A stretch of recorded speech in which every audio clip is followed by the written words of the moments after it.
अजून घाला. इथलं घाला. इथलं काय करतोय गोलू? पाणी घालतो. कशाच्या झाडाला घालतोय पाणी?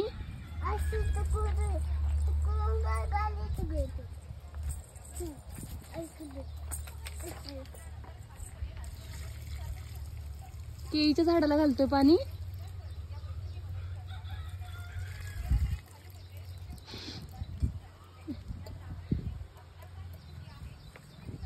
बास. अजून घालणार आहे.